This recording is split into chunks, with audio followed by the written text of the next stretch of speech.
Okay, today we're going to go over the Meridian Star POS software and hardware in conjunction with future POS software. So first I'm going to start out by going over the hardware that comes with our complete POS package, which would include the dual-core all-in-one touchscreen terminal by BIMATech.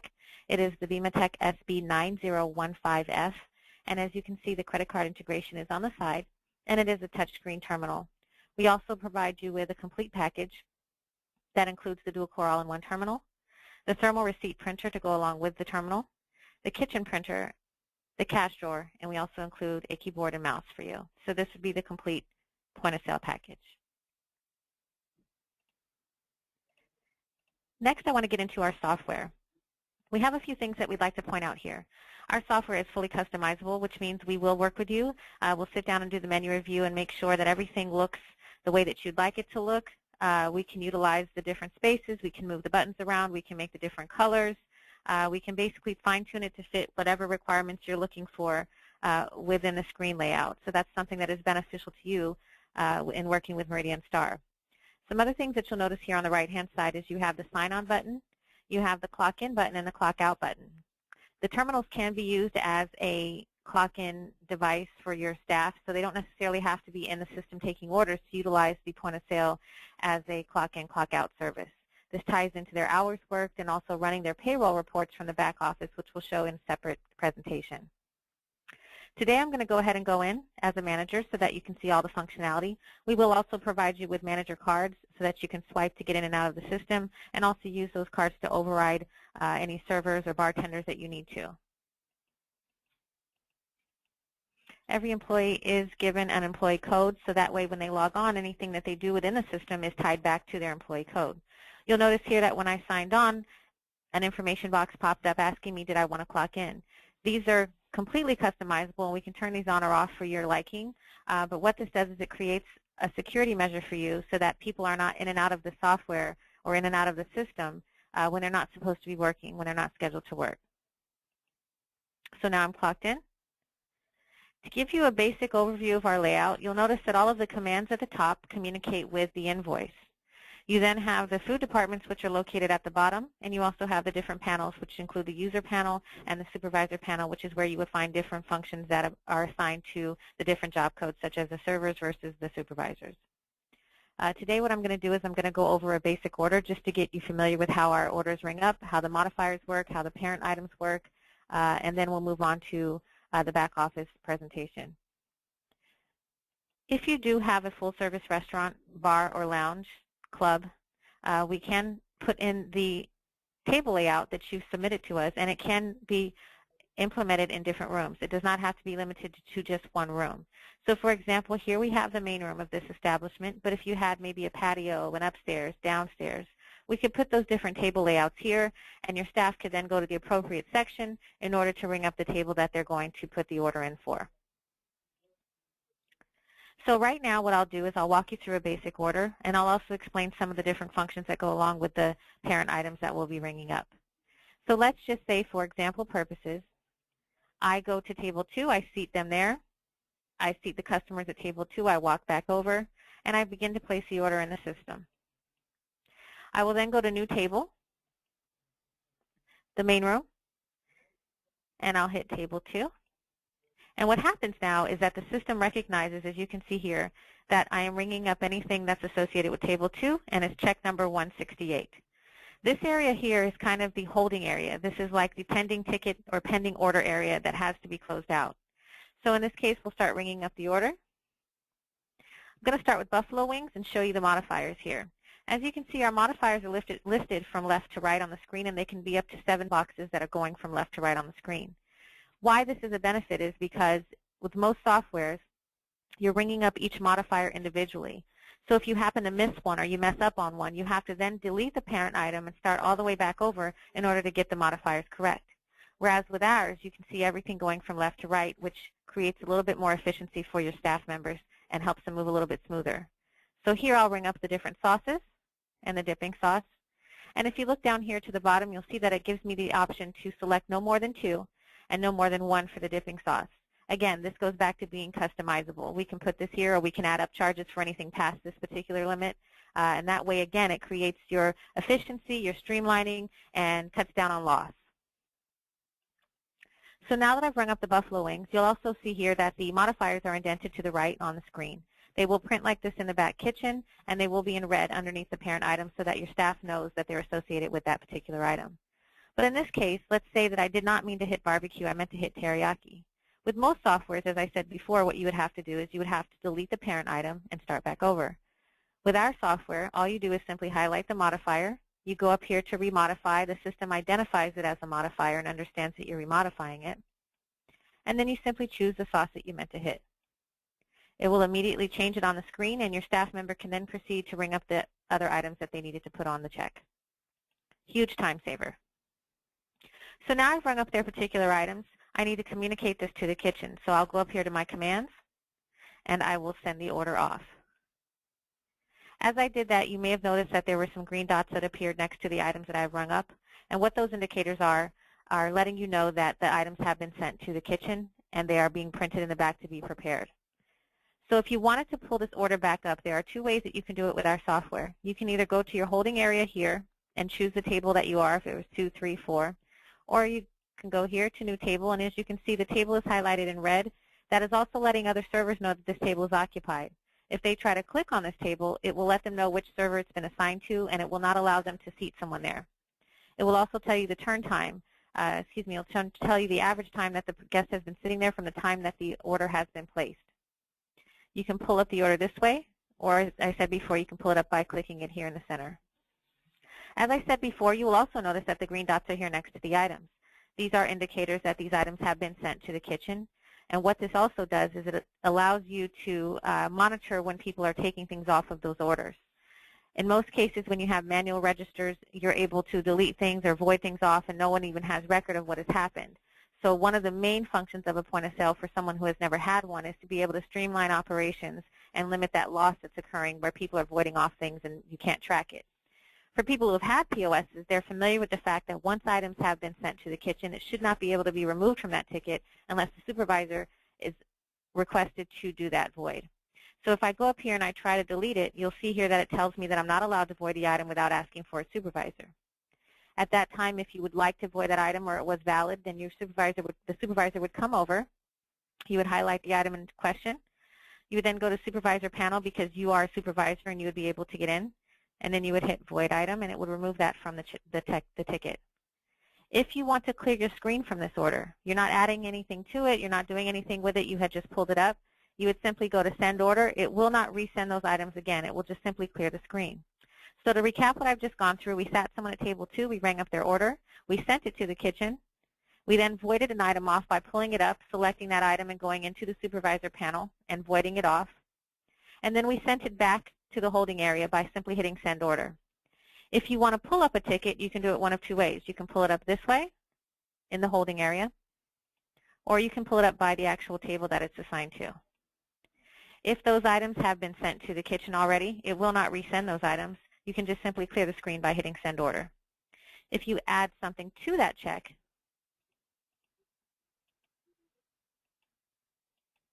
you'll notice here that that item does not have a green dot. If you hit send order, it will only send that one item to the kitchen, and it will remain under the same check number and the same table number so that your food runner knows to bring it out to that appropriate table, and it's tied to that particular check. So now what we'll do here is we'll fast forward to closing out the check. So now the table is ready to go. They have requested their receipt. Again, you will pull up your order one of two ways. You will then go up here to your commands. You will print check. The receipt will print. You'll bring it to the table. And let's say that they would like to separate the check. You could then come back over to the register, highlight the order, and our software is very simple in separating the check. If you have to split it down the middle, we can create a button in the user panel. That would be right here. That will just simply split the check down the middle by however many people there are, and it will print the separate receipts out for those people. But in this case, we're going to say that it's separated by item. You can go up here to seat split under your commands. And let's say there were 3 people total. By default, there's always one seat. But in seat 2 and seat 3, we need to put the appropriate items that were separated. So let's say that customer number 2 at that table had the fried shrimp and the garlic bread. You would highlight those particular items. You would just tap it, bring it down to seat 2, and now you have the second check. The third person had the Portofino panini. You would highlight that item, tap seat 3, and now you have 3 separate checks.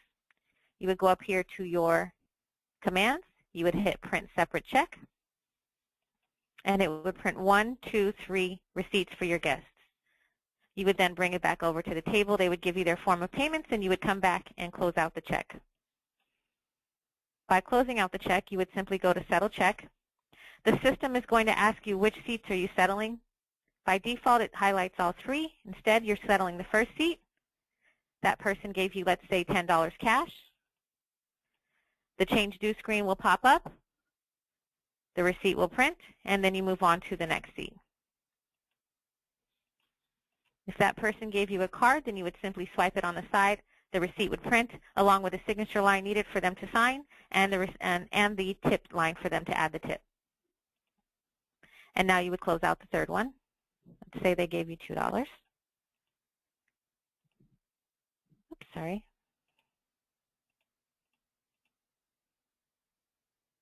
And the check is $377.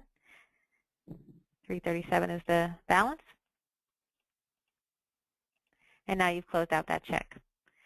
Okay, so now what you've seen so far, to recap, is the ability to customize. We've shown you how to get into the system with the employee codes. I've also shown you how to void off various items, bring up a basic item through the tables, and also separate the check. Let's go into doing a to-go order and a delivery order. If you have to-go orders or delivery orders, we can sync it up with a caller ID function that can recognize the number of the customer that's calling in. If you would not like to use that, we can also have it done manually. Keep in mind, we can customize these buttons to read it however you want. It can say to-go or take out, however you'd want it to say it. In this case, let's just say that the person calls in and they are an existing customer. You can manually type in their phone number as you get their information, and it will narrow it down to the appropriate person. You can then verify that person, and you can do one of 2 things at this point. You can hit OK and proceed to take their order fresh, or if you'd like to be a little bit more personable, you can actually go into More, and you can tell them what they've ordered last time. This does go back up to 10 checks. If they want the exact same order, you can hit Repeat Last Order, and it will put it directly on the check for you, which also saves time. In this case, let's say they want to add a pizza to the order.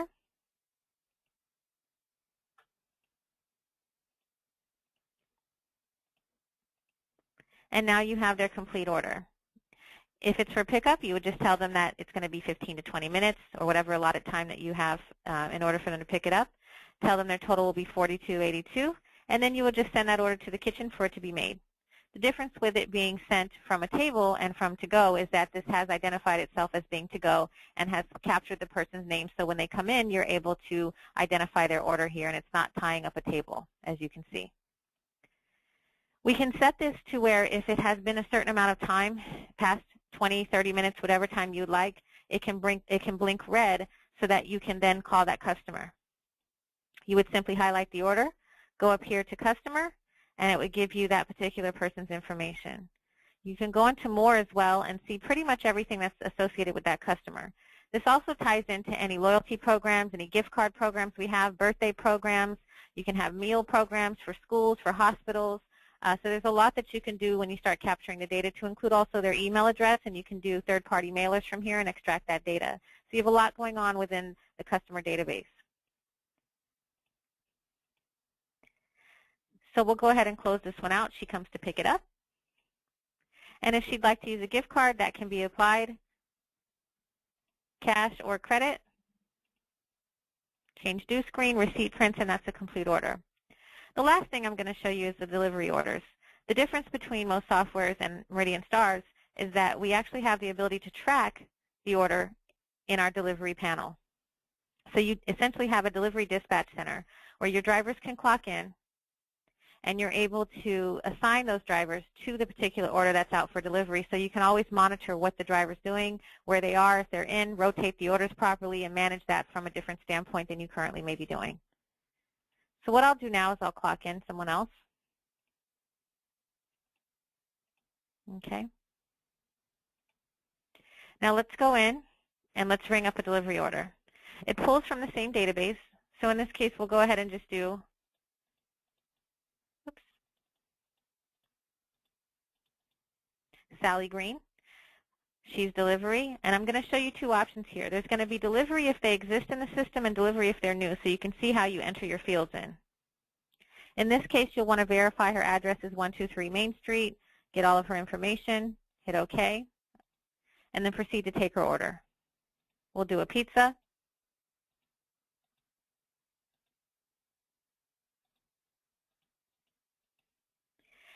And then you would ask her if it was going to be cash or credit for delivery.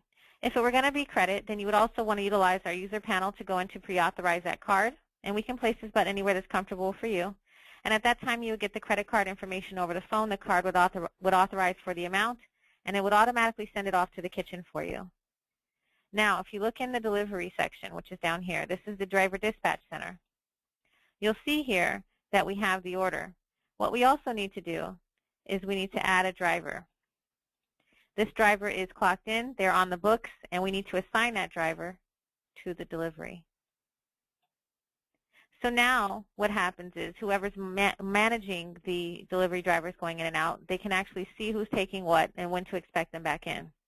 It will tally the time that they've been out, and when they come back out, they'll toggle out when they go out. When they come back in, they'll toggle in. You can also run a driver's report, and you're able to see what that particular driver has done for the day. To include their average delivery time, pretty much anything that they've done, you're able to start tracking, and you can print that right from the printer right there next to the register.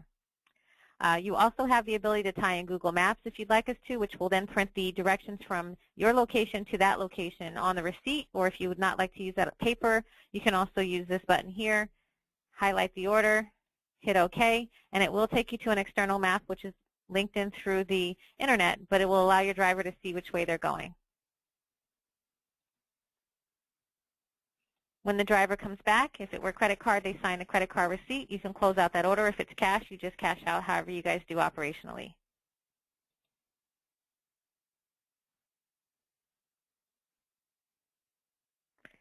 So what we've shown you today is how to ring up the basic orders. And to recap, what I've shown you is the ability for the employees to log in through their employee code, the ability for them to ring up an order through the table layout. They can also ring up orders from to-go and delivery, and also utilize the dispatch center through delivery. It's very easy to separate checks. It's very easy to change modifiers, and also void off items from any checks that you may need to. There's security features set up for you guys to protect you and to eliminate loss, to include the supervisor functions versus the server functions based on their employee codes, and also the requirement for them to have to get a supervisor in order to void items off of a ticket, to do anything that is a little bit above their particular job code. So we'll create another demonstration and get more into the back end later, but I just wanted to give you guys a quick snapshot of how our software moves and how easy it is to maneuver. And just keep in mind it is fully customizable, and we definitely do a menu review and work with you guys, the customers, in getting everything set up that is appropriate to your liking. So I hope that this answered a little bit of your questions today, and we'd love to schedule a complete demo so that I can get into more detail and answer any questions that you may have. We appreciate it. Thank you.